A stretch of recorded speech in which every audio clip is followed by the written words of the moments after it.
Hello hi అండి. ఇది ఏం పిండి అని చూస్తున్నారా? సో ఇది బాలామృతం పిండి అండి. దీంతో అయితే అట్లు వేసుకుంటే చాలా టేస్టీగా ఉంటాయి. మీ అందరూ అయితే ఒకసారి ట్రై చేయండి.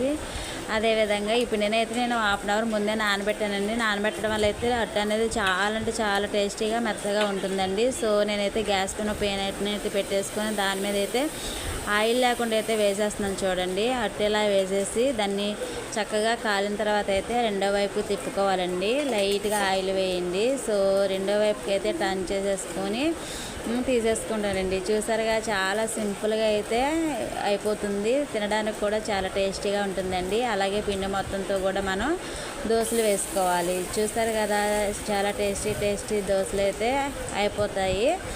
సో వీడియో కానీ నచ్చినట్లయితే మీరు కూడా ఒకసారి ట్రై చేసేయండి. అట్లయితే చాలా అంటే చాలా టేస్టీగా ఉంటాయండి. హెల్త్ పరంగా కూడా ఇవి చాలా మంచిదండి, బాలామృతం పిండి. ఓకే ఫ్రెండ్స్, మీలో ఎంతమంది అయితే ఈ అట్లను టేస్ట్ చేశారో కామెంట్స్లో అయితే తెలియచేయండి. మీరు కూడా ఒకసారి అయితే ట్రై చేసి లైక్ చేసి షేర్ చేయడం మాత్రం మర్చిపోవద్దు. దోశలు అయితే చాలా టేస్టీగా ఉన్నాయి. చూస్తారు కదా, కలర్ కూడా చాలా బాగుంటాయి. బాయ్.